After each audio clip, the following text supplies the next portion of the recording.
عن أبي هريرة رضي الله عنه أن رسول الله صلى الله عليه وسلم قال: ما من أحد يسلم علي إلا رد الله علي روحي حتى أرد عليه السلام. علیکم ورحمۃ اللہ. سب سے پہلے تو معذرت ہے تاخیر کی. بات یہ ہے کہ آنے سے پہلے میں ویری کے اوپر جو دیکھ رہا تھا نوٹس، تو پتہ چلا کہ ایک دو ضروری حوالے جو اس کو جھٹلانے کے لیے ہمیں چاہیے تھے وہ موجود نہیں تھے. پھر میں نے فوری طور پر آدمی لگایا کہ فلاں جگہ سے تلاش کرو، الحمدللہ کو مل گئے ہیں.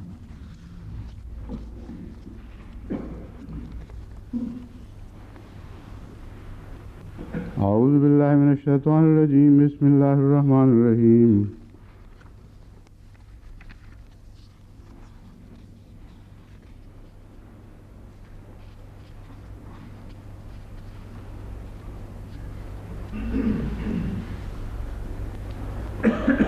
وما كان هذا القرآن أن يفترى من دون الله ولكن تصديق الذي بين يديه وتفصيل الكتاب لا ريب فيه من رب العالمين.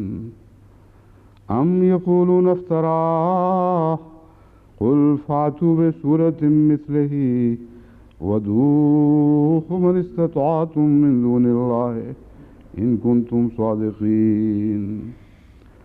بل كذبوا بما لم يحيطوا بعلمه ولما يأتهم تأويله كذلك كذب الذين من قبلهم فانظر كيف كان عاقبة الظالمين. وما كان هذا القرآن أن يفترى من دون الله، کہ قرآن ایک ایسی کتاب ہے ہی نہیں کہ اللہ کے سوا کسی اور سے ایسی کتاب بنائی جا سکتی ہو. یفترا من دون، خدا کے بغیر یہ کتاب گھڑی جا ہی نہیں سکتی. اس کا لفظ خود اپنی صداقت پر گواہ ہے. ولیکن تصدیق الذی بین یدیہ، لیکن یہ تصدیق اس کی کرتی ہے جو اس کے سامنے ہے. بین یدیہ کا جو محاورہ ہے اسی کو غلط استعمال کرتے ہوئے ناسمجھی سے ویری نے وہ حملہ کیا ہے، جس کا بھی آگے ذکر آئے گا. وہیں پھر اس پر مزید گفتگو ہوگی کہ بین یدیہ سے کیا مراد ہے. وتفصیل الکتاب لا ریب فیہ من رب العالمین، اور یہ کتاب کی تفصیل بیان کرتی ہے، اس کو کھول کھول کر الگ الگ بتاتی ہے کہ کون سی کتاب ہے اور کتاب کے علاوہ اور کیا باتیں ہیں وغیرہ وغیرہ. من رب العالمین، اپنے رب العالمین کی طرف سے. ام یقولون افترا، کیا وہ کہتے ہیں کہ اسے اس نے افترا کر لیا. قل فاتوا بسورۃ مثلہ، ان سے کہہ دے کہ کوئی صورت اس کی مثال لا کے تو دکھاؤ. وادعوا من استطعتم من دون اللہ ان کنتم صادقین، اور خدا کے سوا جس کو چاہو اپنی مدد کے لیے بلاتے رہو اگر تم سچے ہو. یہاں خدا کے سوا جس کو چاہو بلاؤ میں وہی پہلا جو دعویٰ ہے اس کی تکرار فرمائی گئی ہے کہ کسی غیر اللہ سے تو یہ بن سکتی ہی نہیں. اس لیے ہم تمہیں دعوت دیتے ہیں کہ جتنے غیر اللہ ہیں تمہارے ذہن میں ان سب کو اپنی مدد پر بلا لاؤ، لیکن ایسی کتاب نہیں بن سکے گی، اس کی ایک صورت بھی نہیں بن سکے گی. بل کذبوا بما لم یحیطوا بعلمہ، مگر انہوں نے جھٹلا دیا ہے ایسی بات کو جس پر ان کا علم احاطہ نہیں کر سکا یا کر سکتا. ولما یاتہم تاویلو، اور اس کی حقیقی سچی تشریح ابھی تک ان کو معلوم نہیں ہو سکی تھی. کذالک کذب الذین من قبلہم، اسی طرح ان سے پہلے لوگوں نے بھی سچوں کی تکذیب کی تھی یا الہی کتب کی تکذیب کی تھی. فانظر کیف کان عاقبۃ الظالمین، بس دیکھ کہ ظالموں کی عاقبت کیسی تھی، کیسی رہی، کیا ان کا انجام ہوا.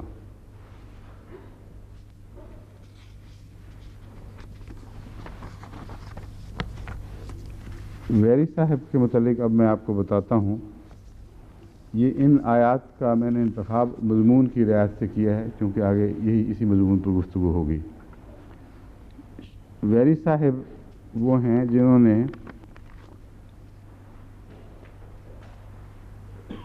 جو امریکہ کے باشندے تھے، پریسبیٹیرین چرچ سے ان کا تعلق تھا۔ 58 سالہ ان کی خدمات جو ہیں ان میں سے 46 برس ہندوستان میں رہے۔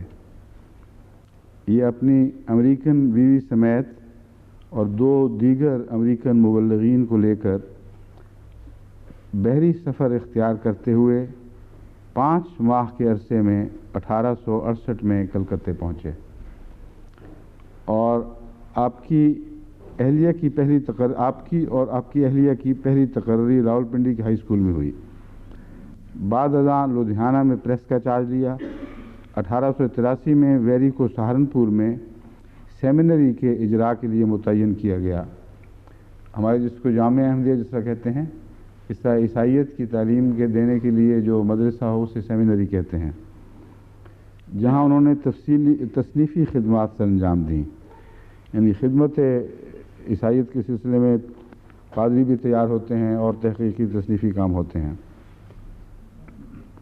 ان کا اس زمانے کا ایک کارنامہ یہ ہے کہ حضرت شاہ عبد القادر صاحب دہلوی کہ قرآن کریم پر انہوں نے ایک 2 طرح کے کام کیے ہیں۔ اول یہ کہ اسے رومن زبان میں شائع کیا ہے، اس ترجمے کو منوان، اور اس کا مقصد یہ تھا کہ باہر کے آنے والے پادری جن کو اردو سمجھنا تو سمجھنی آ گئی تھی لیکن اردو کو روانی سے پڑھ نہیں سکتے تھے، تو رومن الفاظ میں حضرت شاہ عبد القادر صاحب دہلوی کا ترجمہ پڑھنے میں کامیاب ہو گئے، اس لیے ان کی خاطر یہ کام کیا گیا تھا۔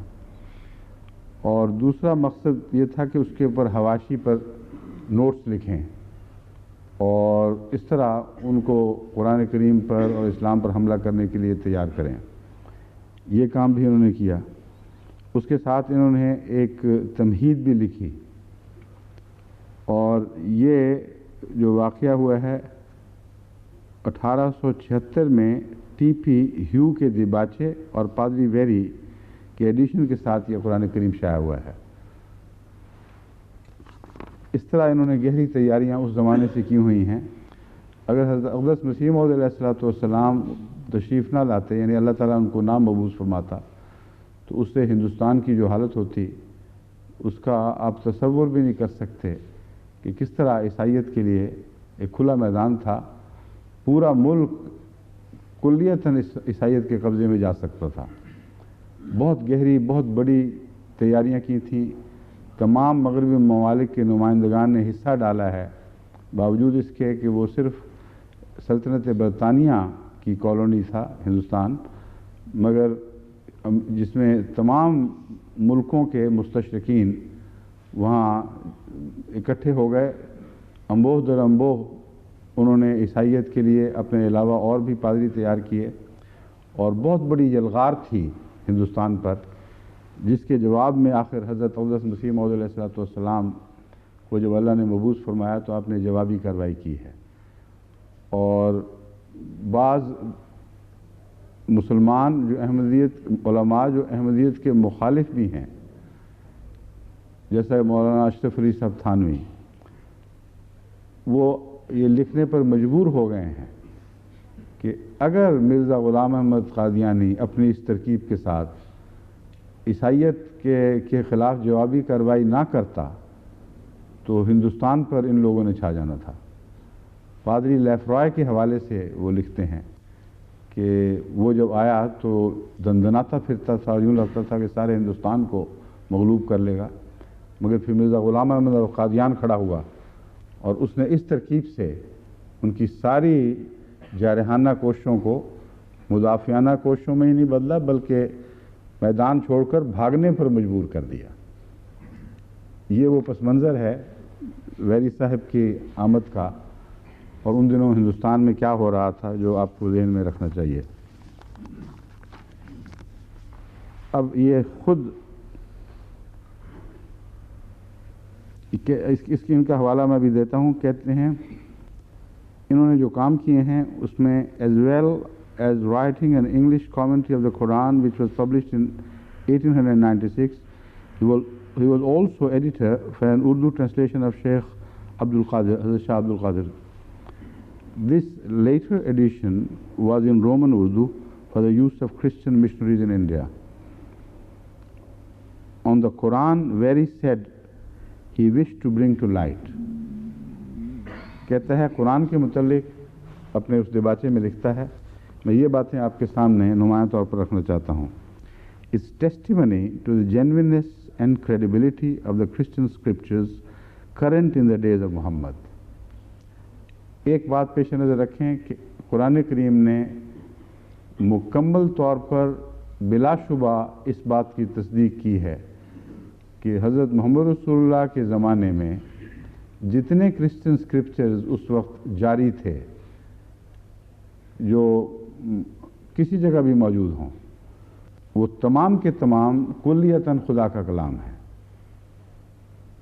یہ قرآن کریم کی طرف بات منسوب کر کے کہتا ہے اب اس کو ذہن نشین رکھ لو, ذہن نشین کر لو. The evidence it affords to its own character as a fabrication.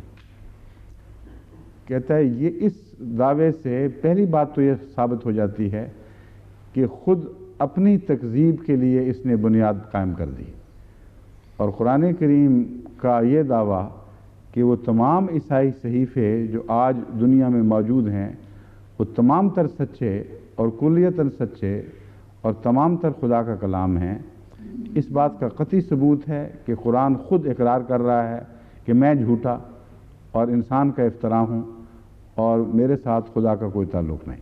یہ ایک نتیجہ نکالتے ہیں. It's testimony to the imposture of the Arabian prophet.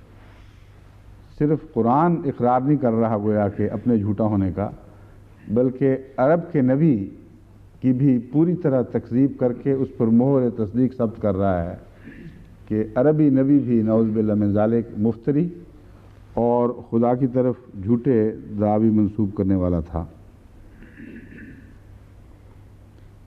Testimony to the imposture of the Arabian prophet in his professing to attest to the former scriptures while denying every cardinal doctrine of the same.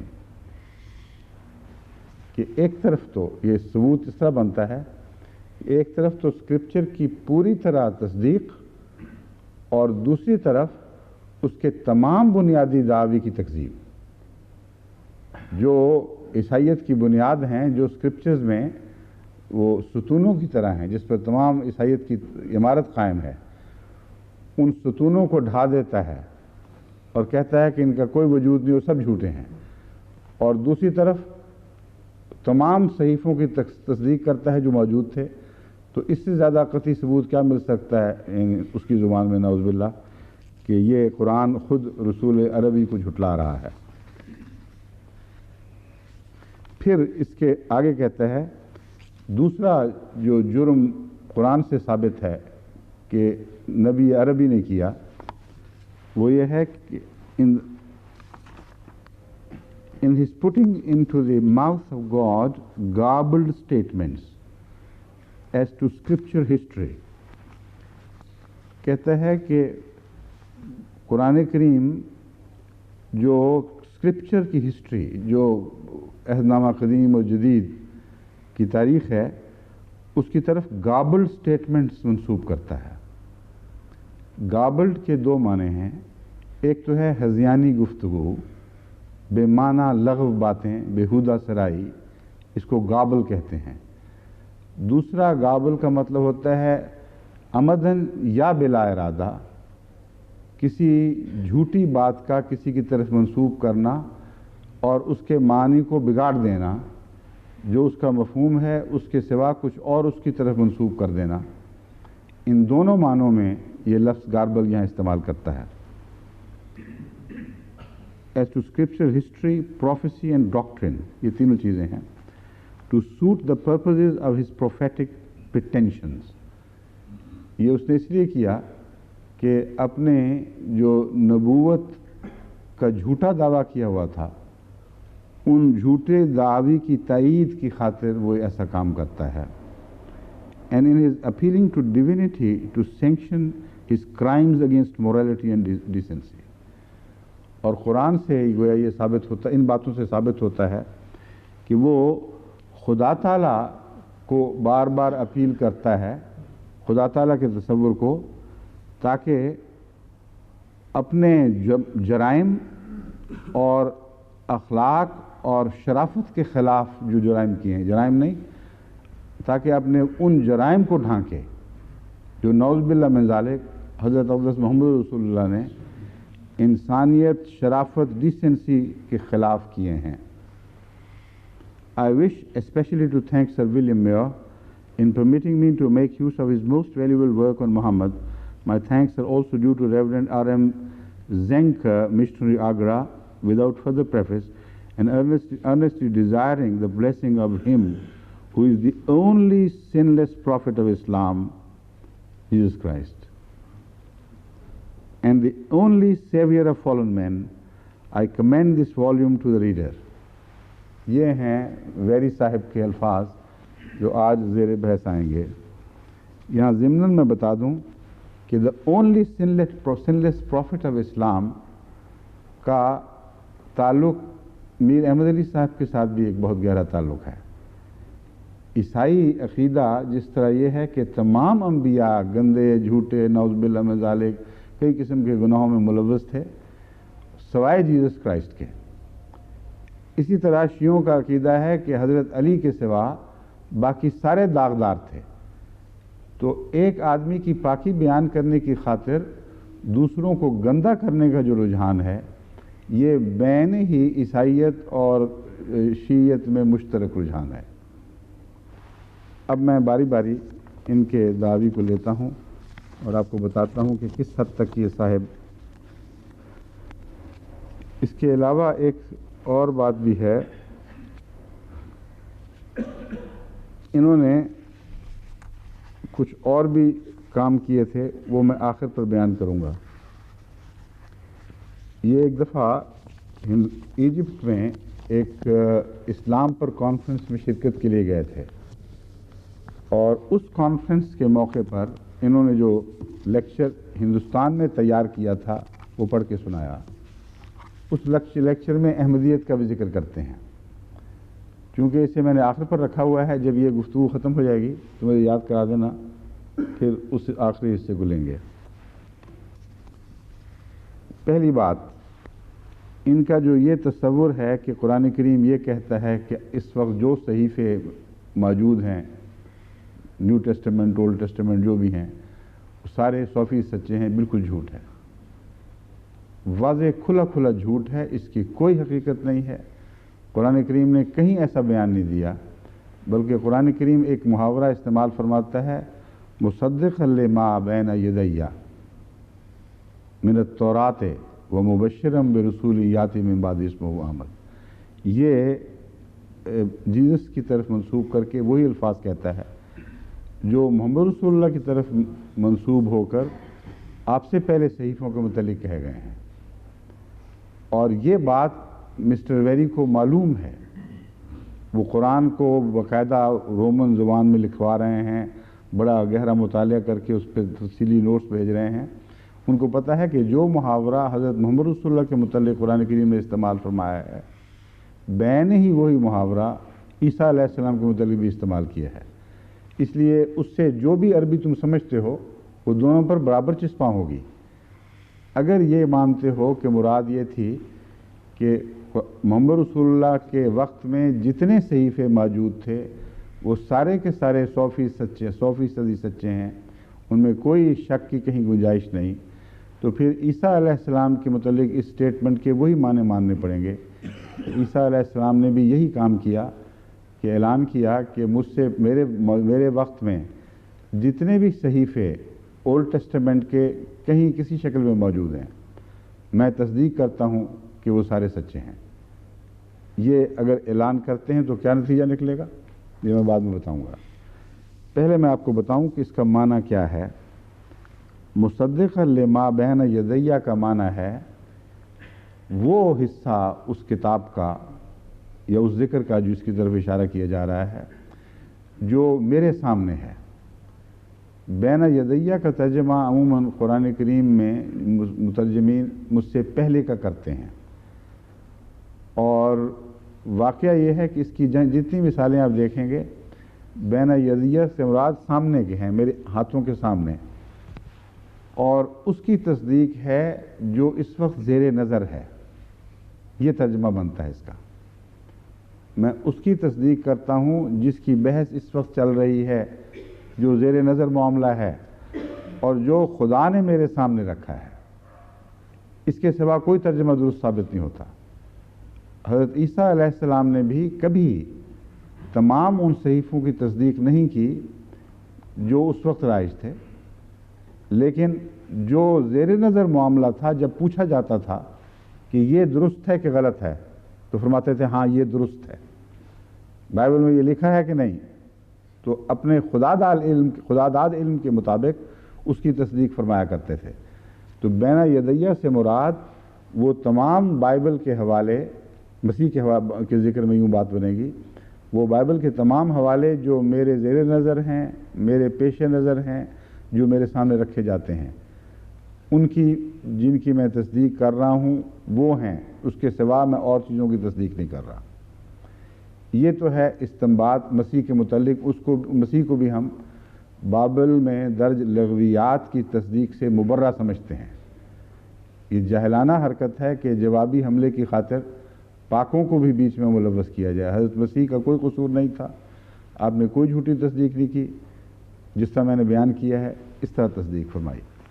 دوسرا لفظ مصدقاً کا معنی وہ بھول جاتے ہیں کہ تصدیق نہیں بلکہ اس کے مطابق اس کو پورا کرنے والا مصدق کا معنی ہے۔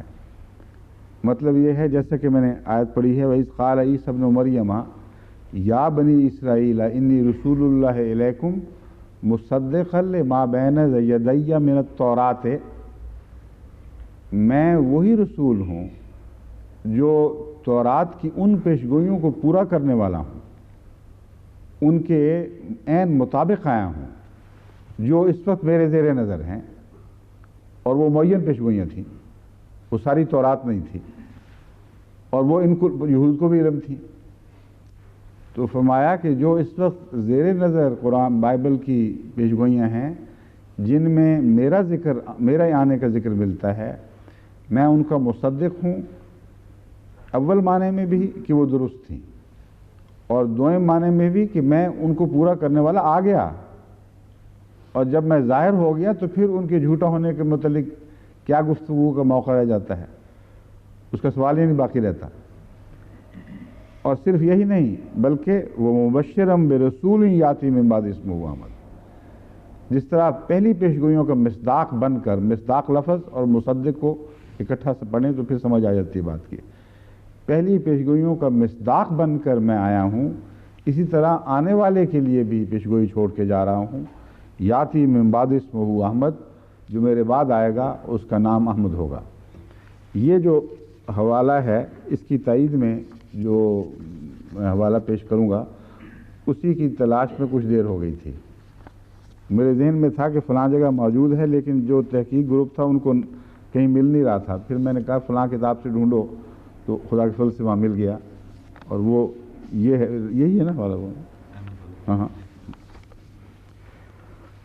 اب وہ کہتا ہے گابلڈ سٹیٹمنٹ قرآن منسوب کرتا ہے، بائبل قرآن کہتا ہے اس مسیح نے پیشگوئی کی تھی کہ احمد میرے بعد ایک آنے والا ہوگا جس کا نام احمد ہوگا۔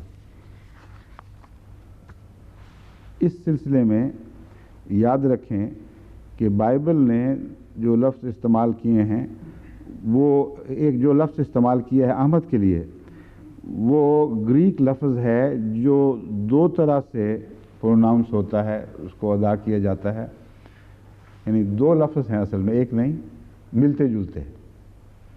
ایک لفظ ہے پیری کلوٹوس اور ایک لفظ ہے پیراکلیٹوس۔ پیری کلیٹوس اور پیراکلوٹوس، ان دو لفظوں میں ایک کا معنی بعین ہی احمد ہے، یہ بحث ہے کہ اصل لفظ کیا استعمال ہوا تھا۔ اول تو یہ کہ آن حضرت صلی اللہ علیہ وآلہ وسلم کے زمانے میں اس اختلاف کی کوئی سند موجود نہیں تھی، کوئی حوالہ موجود نہیں تھا کہ لفظ اصل کیا ہے اور اس سے ملتے جلتے کون سے لفظ ہیں اور حقیقت میں کون سا استعمال ہوا ہے۔ یہ بحث اس وقت کوئی عالمانہ بحث کے طور پر موجود ہی نہیں تھی، اور عرب میں تو اس کا اشارہ بھی موجود نہیں تھا کہ ایسا لفظ کوئی موجود ہے جس کے متعلق اس وقت زمانے کی جو دنیا ہے اس کو کوئی علم نہیں۔ واقعہ یہ ہے کہ اس زمانے میں وہ صحیفہ بائبل کا جو ایک مونسٹری میں دب کے غائب ہو چکا تھا، وہ صحیفہ اس زمانے کے علماء کے پیش نظر نہیں تھا، آج کل کے زمانے میں دریافت ہوا ہے، اور اس صحیفے کو پڑھنے سے پتہ چلا ہے کہ قرآن کریم کا بیان ہی سچا ہے، اور وہ جو مسٹر ویری ٹائپ کے لوگ ہیں محض ایک جھوٹی بات منسوب کر رہے ہیں۔ وہ الفاظ یہ ہیں: The Greek language has another word, periklutos, with a similar meaning as Ahmad in Arabic. پیریکلوتوس اور احمد ایک ہی چیز کے دو نام ہیں۔ Jack Finnegan, the renowned Christian theologian, in his book The Archaeology of the World Religions, says where in Greek the word parakletos, confirmer, is very similar to periklutos, renowned.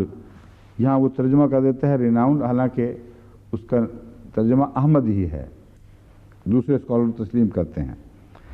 The latter word being the meaning of the names of Ahmad، خود مانتا ہے، کہتا ہے صرف احمد ہی نہیں، محمد نام بھی اس چیز سے ثابت ہوتا ہے۔ جو پیریکلوتوس ہے، یہ عیسائی محقق کہتا ہے اس کا جو ترجمہ میں نے کیا ہے یہ چسپاں ہوتا ہے لفظ احمد پر بھی اور محمد پر بھی۔ Moreover, the Damascus document، اب میں بتا رہا ہوں آپ کو مزید کہ ڈیمسکس ڈاکومنٹ جو اب دریافت ہوا ہے اس نے کیا کہانی بتائی ہے۔ A scripture discovered towards the end of the 19th century in Ezra synagogue۔ ezra کے سیناگوگ میں یہ 19ویں صدی کے اواخر پر دریافت ہوا۔ محمد رسول اللہ صلی اللہ علیہ وسلم کے اس دعوے اور قرآن کریم کے اس دعوے کے دیکھیں کتنی دیر کے بعد، اور اس میں کیا لکھا ہوا ہے میں بتاتا ہوں۔ The Damascus document in Ezra synagogue, Old Cairo, page 2, describes Jesus as having foretold the advent of a Holy Spirit named Emmeth۔ یہاں وہ پیریکلوتوس کی بحث ختم ہو گئی۔ احمد نام احمد کہتا ہے یہ لکھا ہوا ہے اس میں، تو صاف پتہ چلا کہ وہ جو لفظ اور اس کے معنی کی تشبیہ ڈھونڈ رہے ہیں اصل میں پراپر ناؤن تھا۔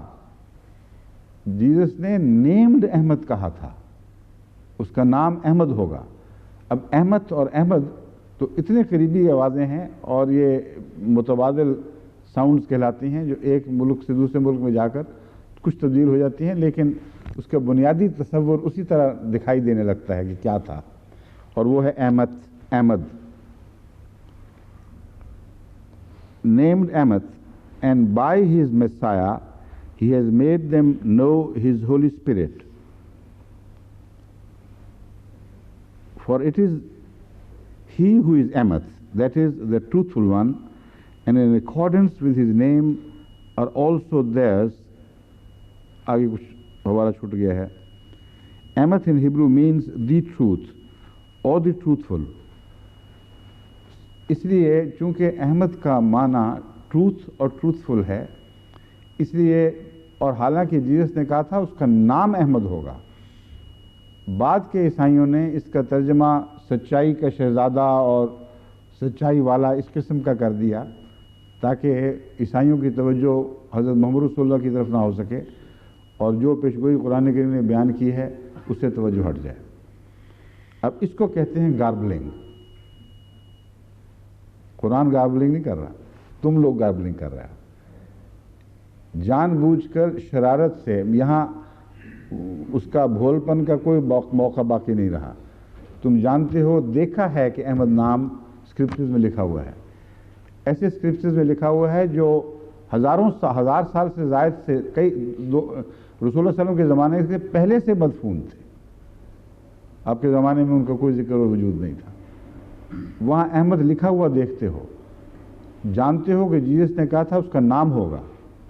اب بہانے ڈھونڈ رہے ہو اس کے ترجموں میں، اور ترجمہ بھی محمد رسول اللہ کی تصدیق کرتا ہے. یہ ہوتی ہے گاربلنگ، جس کو یہ ظالم قرآن کی طرف منسوب کرتے ہیں، لیکن خود پکڑے گئے کہ گاربلنگ کے مجرم یہ خود ہیں.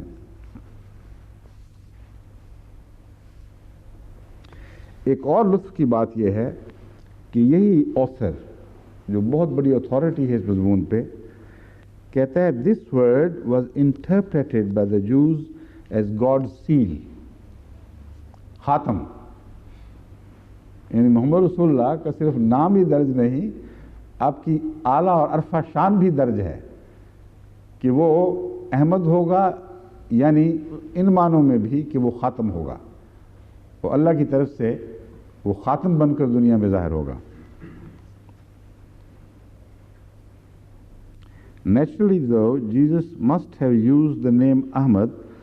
The phonetic resemblance between the two words Ahmad and Ahmad led later writers to substitute Ahmad for Ahmad in Hebrew synonym.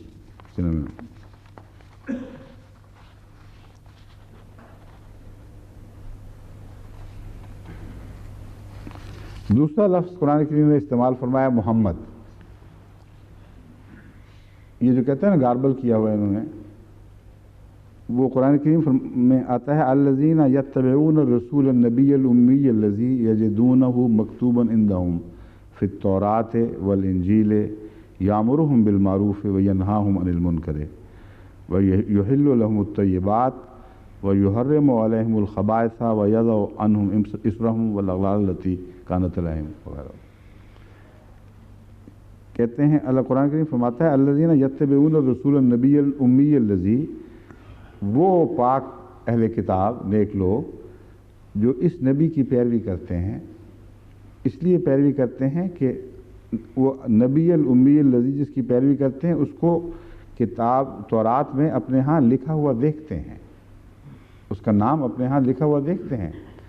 جو کہ شریف النفس اور سچے لوگ ہیں وہ اس کی وجہ سے وہ تصدیق کرتے ہیں. اور انجیل میں بھی یہ لفظ پاتے ہیں. قرآن کریم نے دونوں پیشگوئیوں کا ذکر فرمایا ہے کہ موسیٰ نے بھی ایک پیشگوئی کی اور عیسیٰ نے بھی ایک پیشگوئی کی. موسیٰ کی پیشگوئی ظاہر ہے کہ محمد نام کے مطابق ہوگی، کیونکہ محمد شان موسوی سے مشابہ ہے، اور عیسیٰ کی پیشگوئی احمد نام سے تھی جیسا کہ ثابت ہو گیا، کیونکہ یہ رسول اللہ صلی اللہ علیہ وسلم کے احمد نام سے مشابہ ہے. وہاں لفظ احمد کو درج فرما دیا جو ثابت ہو گیا. جہاں تک محمد کا تعلق ہے، اس کے متعلق Muhammad in the Bible Old Testament Solomon Song 5:16 chapter 5 ayat 16. In some versions in the Bible this chapter is called Song of Solomon or Song of Songs. یہاں لکھا ہوا he is altogether lovely. آج کل جو ترجمہ رائج ہے یہ ہے he is altogether lovely. محمد رسول اللہ کا ذکر ہے اس لیے بھی اچھا لگ رہا ہے. he is altogether lovely, no doubt. لیکن لفظ جو تھا وہ محمدین تھا، جس کا ترجمہ کیا گیا محمدین تھا، اور پہلے بائبلوں میں محمدین بھی لکھا جاتا رہا ہے. اب اس لفظ سے بھاگ کر جان نکلتی ہے، ترجمہ کر دیا، ترجمہ بھی تو ادھر ہی رہنمائی کر رہا ہے، وہ کہاں کسی اور کی طرف انگلی اٹھا رہا ہے. کہتے ہیں آل ٹوگیدر لولی، وہ ٹھیک ہے، لیکن لفظ محمدین سے کیوں بھاگتے ہو؟ ادھر یہ تراشتے ہیں کہ محمدین ایک شخص کا نام نہیں ہو سکتا کیونکہ یہ جمع کا صیغہ ہے، اور ہمارے پرانوں نے غلطی کی جو اسے نام کے طور پر استعمال کیا. حالانکہ محمدین سے مراد، محمدین کا لفظی معنی یہ بنے گا کئی محمد، یعنی بہت سے گویا محمد ہیں. تو چونکہ ایک نام کے لیے جمع کا لفظ استعمال نہیں ہو سکتا، اس لیے ہم نے قرآنوں کی غلطی درست کر کے اور یہ ترجمہ کر دیا ہے کہ بہت ہی خوبصورت جو تمام تر حسن ہو۔ لیکن یہ بات بھولتے ہیں کہ محمدین جس زبان سے ترجمہ کرتے ہیں وہاں اسماء کو بھی عزت کی خاطر جمع میں استعمال کرتے ہیں۔ واقعہ یہ ہے کہ جس طرح ہم کسی ایک شخص کی طرف اشارہ کرتے ہیں، اس کی طرف ضمیر جمع کی پھیر دیتے ہیں عزت افزائی کی خاطر۔ کسی ایک کو آپ کہہ دیتے ہیں، آپ تو جمع کا صیغہ ہے اصل میں، انہوں نے یہ فرمایا، ان جمع کا صیغہ ہے، اس نے نہیں کہتے ایسے موقع پر۔ تو عزت و تکریم کی خاطر رواج یہ تھا کہ اس میں ہیبرو میں بھی اور پرانی زبانوں میں بھی، اس وقت معین حوالے ان زبانوں کے میرے پاس نہیں ہیں اس لیے میں نہیں بتا رہا، لیکن ہیبرو میں قطعاً یہ رواج تھا جس سے یہ ترجمہ لیا گیا ہے، یہ لفظ لیا گیا ہے کہ ناموں کو بھی عزت اور تکریم کی خاطر جمع میں بولتے تھے۔ تو محمدین سے مراد ہے بہت ہی قابل تعریف محمد، یعنی معنی بھی اس میں داخل ہو گئے عزت افزائی والے، اور اس میں ذات بھی شامل ہو گیا۔ یہ ہے وہ کہتے ہیں جو گاربل کرتا ہے قرآن کریم، نعوذ باللہ من ذالک، یہ خود گاربل کر رہے ہیں۔ وہ بائبل کی سیدھی واضح صداقتوں کو چھوڑ کر اس کی طرف جھوٹی بل فریب والی باتیں منسوب کرنا، اس کو گاربلنگ کہتے ہیں۔ یہ قرآن نہیں کر رہا، یہ آپ لوگ کر رہے ہیں۔ پھر دیکھیے، فَبِمَا نَقْضِهِم مِّيثَاقَهُمْ لَعَنَّاهُمْ وَجَعَلْنَا قُلُوبَهُمْ قَاسِيَةً يُحَرِّفُونَ الْكَلِمَ عَن مَّوَاضِعِهِ وَنَسُوا حَظًّا مِّمَّا ذُكِّرُوا بِهِ وَلَا تَزَالُ تَطَّلِعُ عَلَىٰ خَائِنَةٍ مِّنْهُمْ إِلَّا قَلِيلًا مِّنْهُمْ فَاعْفُ عَنْهُمْ وَاصْفَحْ إِنَّ اللَّهَ يُحِبُّ الْمُحْسِنِينَ۔ قرآن کریم نے جہاں تصدیق فرمائی، میں نے جیسا کہ بیان کیا تھا، اس کا یہی معنی معقول ہے، اس کے سوا معنی نہیں ہے۔ اس کو، اس بات کو قرآن کھول کر بیان فرما رہا ہے اور بار بار بیان فرما رہا ہے۔ کہتا ہے ہم تمہاری محرف مبدل کتابوں کی تصدیق نہیں کر رہے، ان کا جھوٹ ظاہر کریں گے، بتائیں گے کہ تم نے کیا کیا بائبل سے ظلم کیا ہوا ہے، نیو ٹیسٹمنٹ اور اولڈ ٹیسٹمنٹ سے۔ تصدیق اس کی کر رہے ہیں جو اللہ نے فرمایا تھا، بس وہ پیش نظر جو ہے اس کی تصدیق کرتے ہیں۔ مراد وہی ہے جہاں جہاں قرآن کریم نے اولڈ ٹیسٹمنٹ یعنی عہد نامہ قدیم یا عہد نامہ جدید کے حوالے سے کوئی بات تصدیق فرمائی ہے، وہی تصدیق ہے بس، اور جس جگہ انکار فرمایا ہے وہاں کھول کر انکار فرمایا ہے۔ اس لیے اس کو گاربل کہنا سب سے بڑی حماقت ہے، یا سمجھ ہی نہیں آ رہی بات کی آپ کو۔ اور قرآن کریم تو ایسی عظیم کتاب ہے، یہ بھی موقع دے دیتا ہے، کہتا ہے کہ بعض باتیں ایسی تھیں شاید تمہیں سمجھ نہیں آئیں، تمہاری پہنچ سے باہر تھیں، ان کی تعویل ابھی روشن نہیں ہوئی تھی، اس لیے ہو سکتا ہے تم نے معصومانہ انداز میں وہ باتیں کر دی ہوں۔ ضروری نہیں کہ ایسی گاربل کرنے والے سارے مفتری اور جھوٹے ہی ہوں، لیکن ویری صاحب کے متعلق افسوس ہے کہ یہ آیت اطلاق نہیں پاتی۔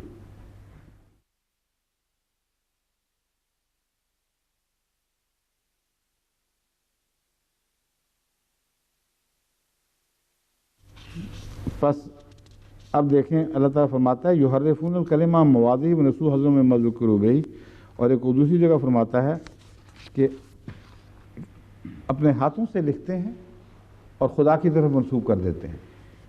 اس کی قرآن کیسے تصدیق کر سکتا ہے جس کے متعلق واضح طور پر فرما رہا ہے کہ جھوٹی باتیں تم نے خدا کی طرف منسوب کر رکھی ہیں، ہم ان کے پول کھولیں گے، جو سچی باتیں ہیں وہ ہم کھول کر بتاتے ہیں کون کون سی ہیں۔ اس سلسلے میں آپ کو بتاتا ہوں۔ اب سب سے پہلے تو آپ کو بتاؤں کہ ایک مشہور عیسائی ڈسکوری ہے اسکرپچر سے متعلق۔ اب تک جو عیسائی بائبل کی بنیادیں ہیں، ان کو آخر تک یہ حضرت مسیح کے زمانے تک نہیں لے جا سکے۔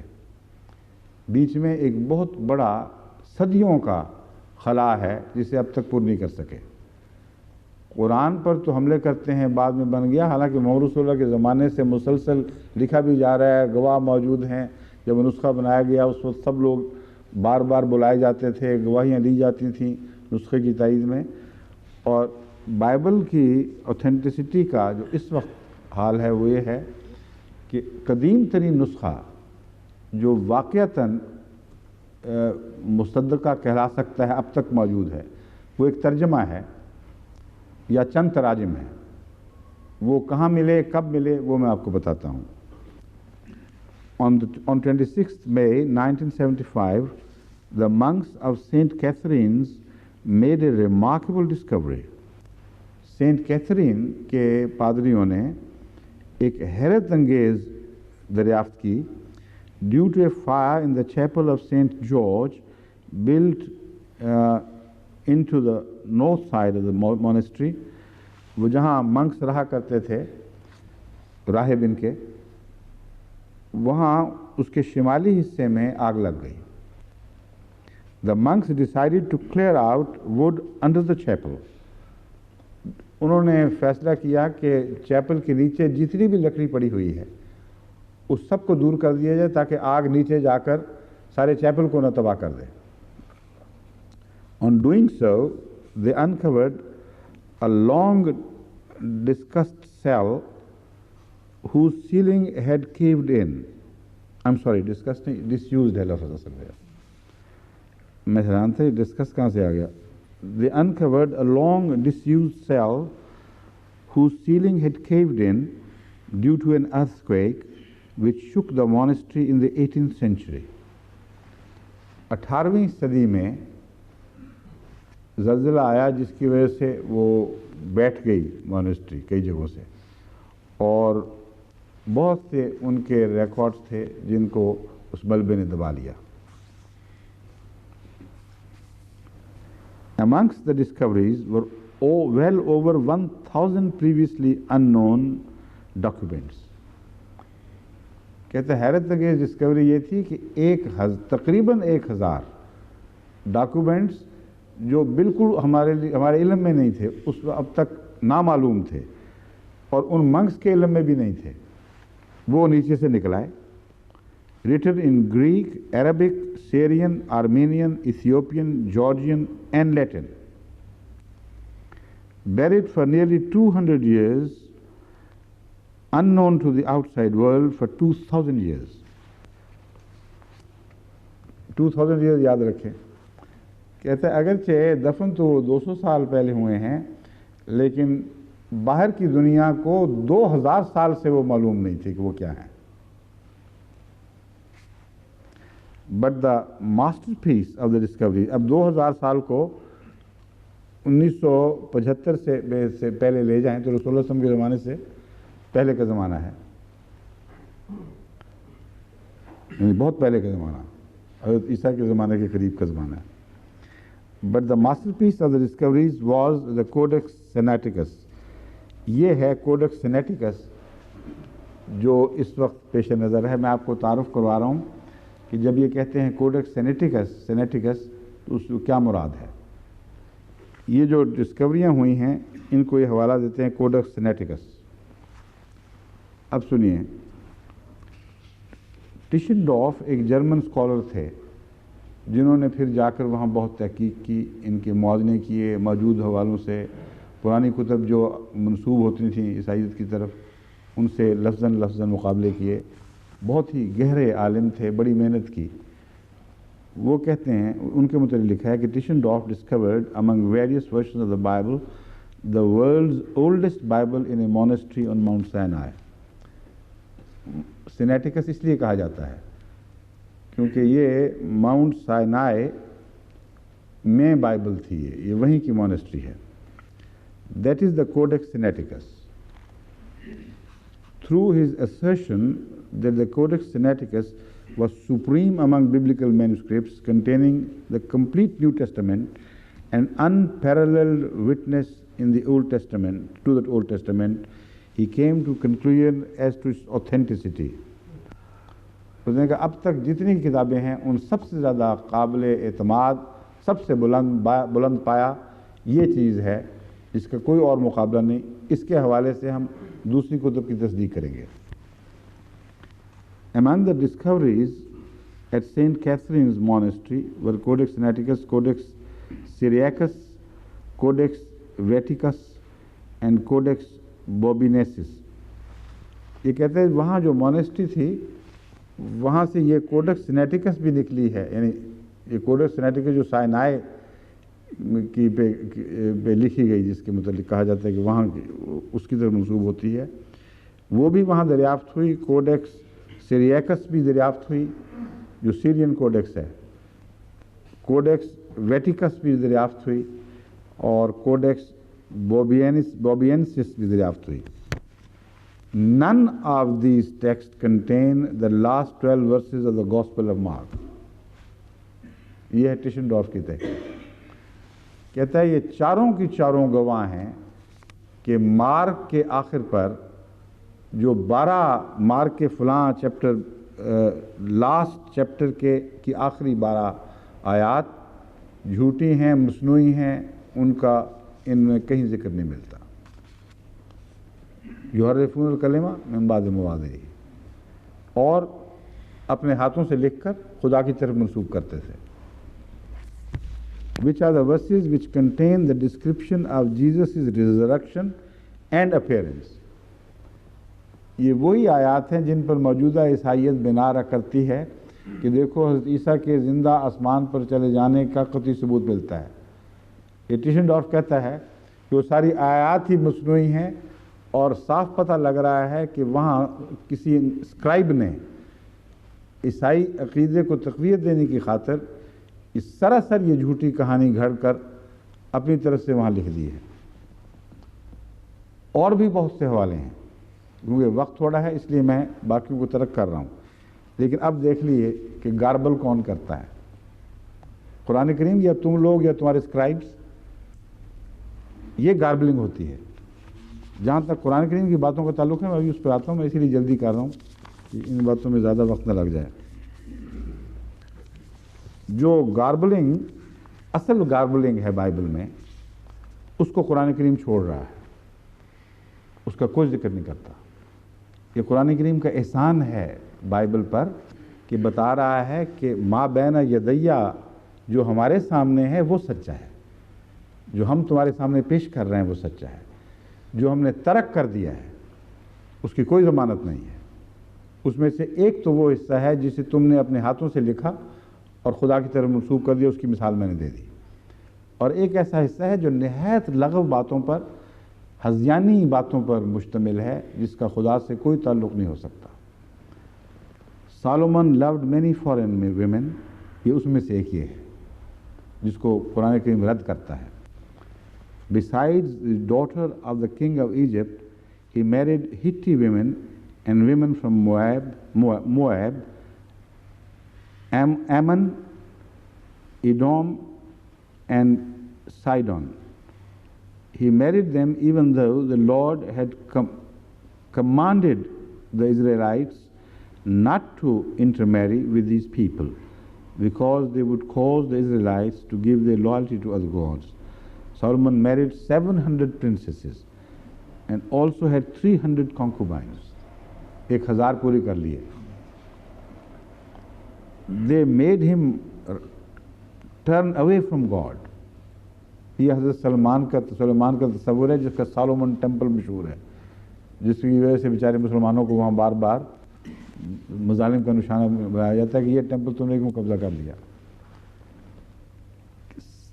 کہتے ہیں they made him turn away from God, and by the time he was old they had led him into the worship of foreign gods.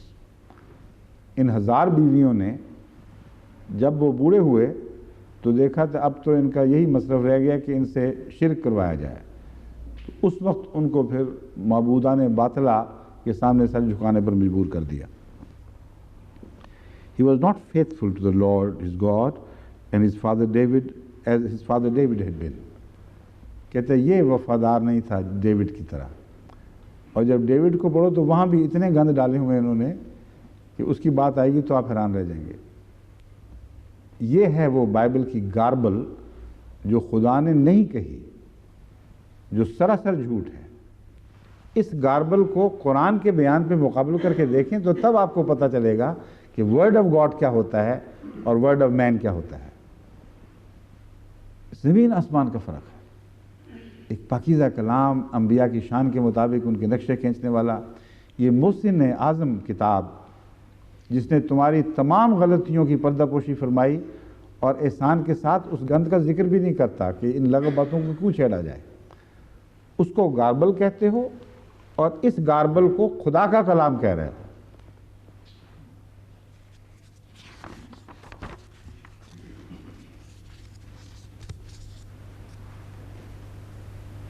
کہتا ہے اللہ تعالیٰ چاہتا تو برباد کر دیتا اس شخص سلمان کو، لیکن مجبوری تھی.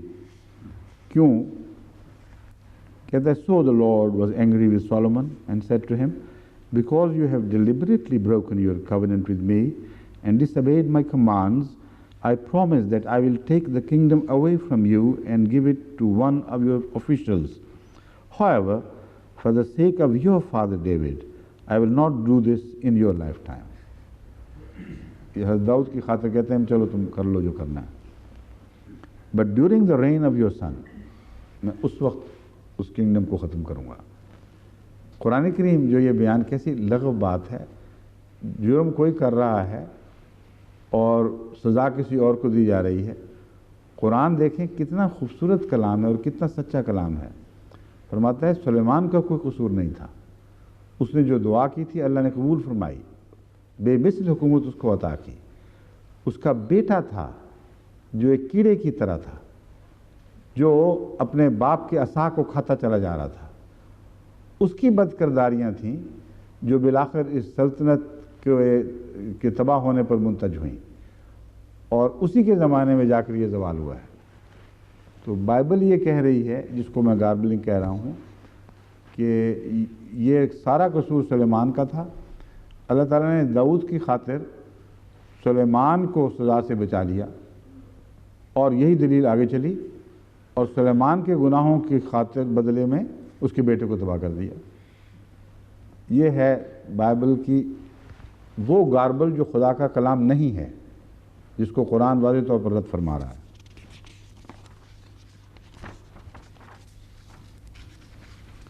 آگے جو حضرت لوط سے بائبل نے کیا ہے وہ تو ناقابل برداشت ہے. بیٹیاں تھیں 2، ان سے جو اولاد چلائی ہے وہ باپ کی اولاد چلائی ہے. انبیاء کا یہ تصور بائبل میں ہے. اس کو قرآن قبول کرتا تو تم کہتے ہیں کہ بڑا سچا کلام ہے. یہ گاربل اور بکواس ہے جس کو قرآن کلیتاً رد فرماتا ہے. اور ان کے بیان کے مطابق جو ان کی بیٹیوں کے بچے تھے وہ نانا کے بچے تھے، یعنی نانا ابا ان کے ابا تھے. ایسی خبیثانہ بات آج کل کے زمانے میں جہاں بے حیائی عام ہوئی ہے، آج کل بھی ایسا واقعہ ہو تو منہ کالا کر کے لوگ جوتیاں مارتے ہیں اور یہ کہتے ہیں یہ this is not garbled, word of God. Very سب کہتے ہیں دیکھو ورڈ آف گاڈ کا موازنہ کرنا ہو تو قرآن کے کلام سے کر کے دیکھو. یہ بندے کا کلام ہے اور وہ ورڈ آف گاڈ ہے جس کو قرآن نے مسخ کر دیا اور بگاڑ کر پیش کیا.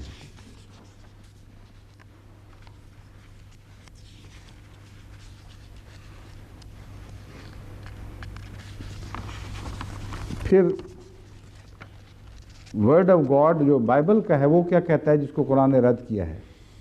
مائیکل گرانٹ اس کی مثال دیتا ہے. مائیکل گرانٹ نے بہت اچھی کریٹیکل سٹڈی کی ہے اور کہتا ہے کہ تم لوگوں نے بیہودہ باتیں بائبل کی طرف خود منسوخ کر رکھی ہیں اور کوئی اس میں سچائی نہیں ہے.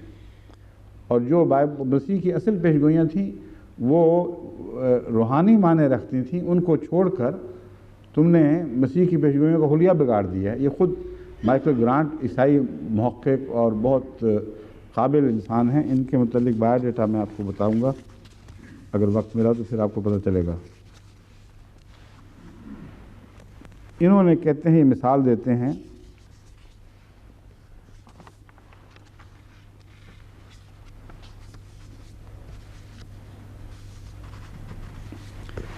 For Jesus possessed the sort of overwhelming, compelling person which, although determined enemies or skeptics resisted its power made other people who believed they were suffering from demoniac occupation come to believe instead that the spirits had been expelled. Healing was a hallowed activity possessing ancient and reverent associations reflected in Isaiah's supposed assertion that the Lord has sent him to proclaim recovery of sight for the blind. And a further saying from the same book was quoted as well: He took away our illness and lifted our disease from us. There are also many other Old Testament precedents of wondrous cures, notably the prophet Elisha's healing of Naaman the leper.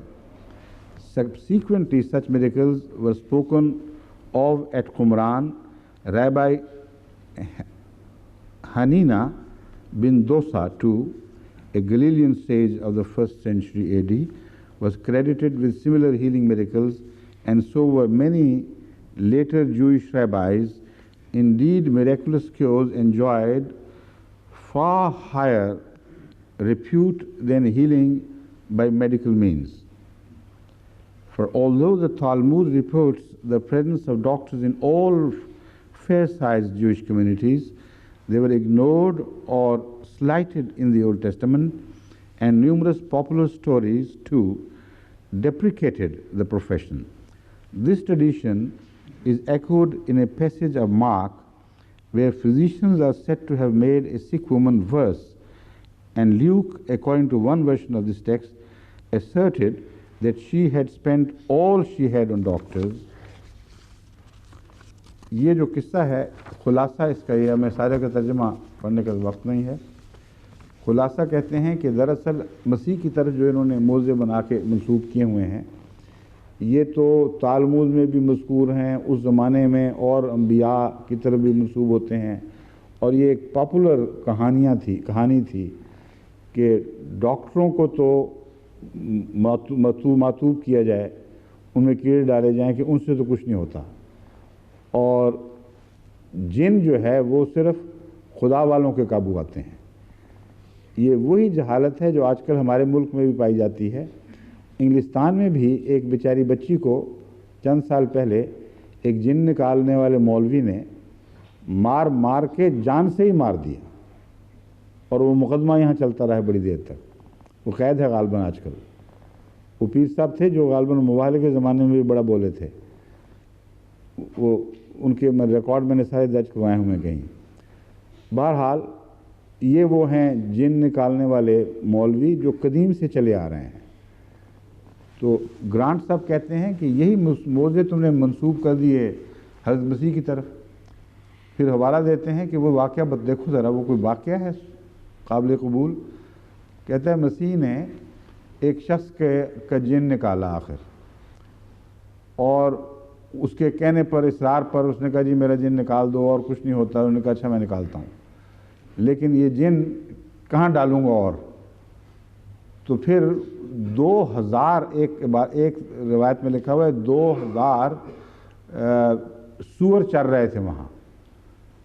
جب وہ جن نکالا تو جن 2000 سوروں میں داخل ہو گیا، اور ان سوروں کو ایسا پاگل کیا جن نے کہ انہوں نے سب نے دوڑتے ہوئے چٹان سے چھلانگیں مار کر ایک جھیل میں غرق ہو کر خودکشی کر لی کہ اس جن سے اب نجات کا ایک ہی رستہ ہے کہ ہم ہی مر جائیں. یہ کہانیاں گرانٹ کہتا ہے بائبل میں راپ آ گئی ہیں. یہ گاربل وہاں سے نکالو، یا کم سے کم ان کے معنی سمجھنے کی کوشش کرو. یہ ہے جو قرآن نے کیا ہے کہ ایسی ساری گاربل کو نظر انداز کر دیا ہے، موضوعوں کو بیان فرمایا، لیکن اس شان کے ساتھ کہ وہ موضوع قابل فہم ہو گئے. اسی محاورے کو دوسری جگہ استعمال کر کے ان پر روشنی ڈالی. بتایا کہ مسیح یہ کیا کرتے تھے اور وہ خلاف عقل نہیں ہے، تمام باتیں عقل کے مطابق ہیں جو قرآن پیش کر رہا ہے. اس کو ویری صاحب گاربلنگ کہتے ہیں، اور گاربلنگ ہوتی کیا وہ مثال دے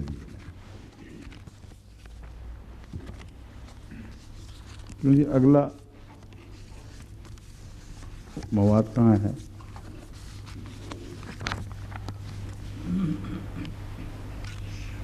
وہ اردو والے کہاں گئے وہ ہمارے سارے؟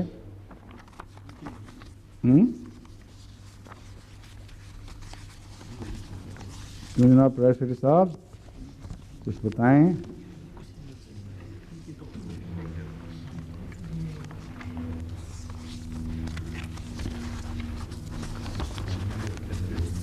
میں دیکھتا ہوں، سب دیکھ لیتا ہوں. وقت بچانے کے لیے حوالے چونکہ میں نے کچھ نظر انداز کر دیے ہیں نا، اس لیے مثلا مائیکل گرانٹ یہ بحث کرتا ہے کہ بہت سی باتیں بائبل میں داخل کر دی گئی ہیں جن کا وہاں کوئی وجود نہیں تھا. اس میں وہ بحث کے بعد آخر پہ کنکلوڈ کرتا ہے one must conclude therefore that the positive answer I am was a later amendment to meet the requirement and expectations of the church after Jesus' death. بد ارادے کے ساتھ خود انہوں نے تحریف کی ہے.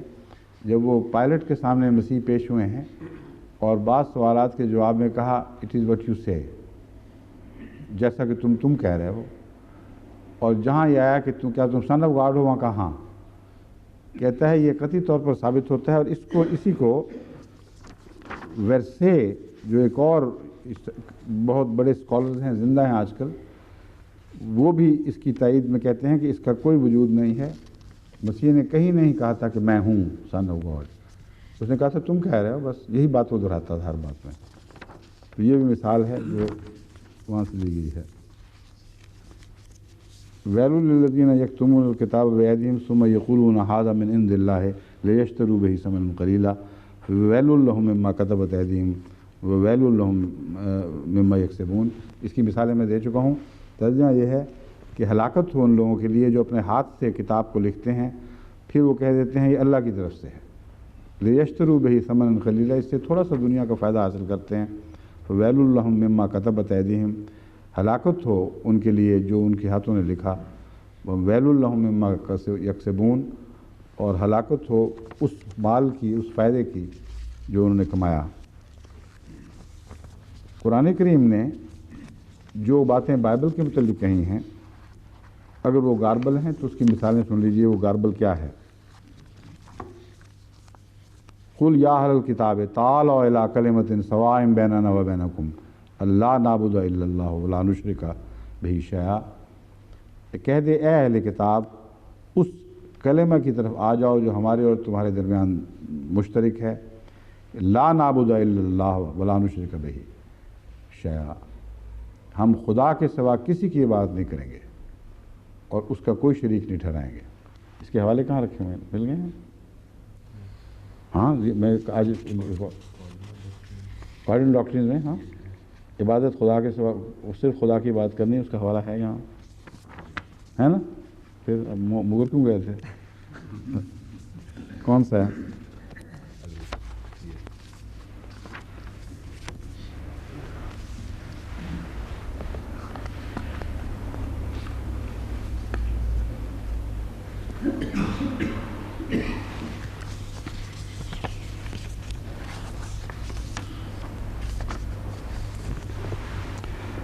Christ instructs his followers to worship. کس کو ورشپ کرو؟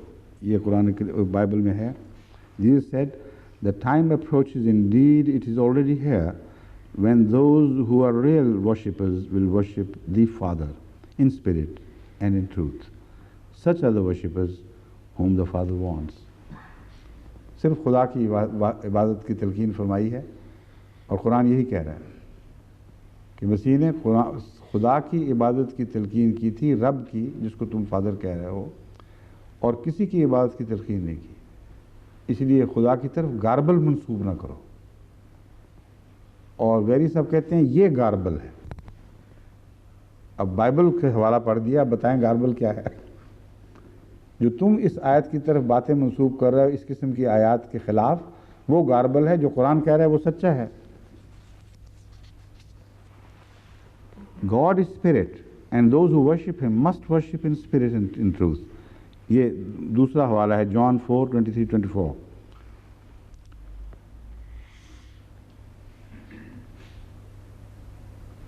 پھر فرماتے ہیں مسیح Luke 24:39, behold my hands and my feet, that it is myself, handle me and see, For a spirit hath not flesh and bones, as you see me have.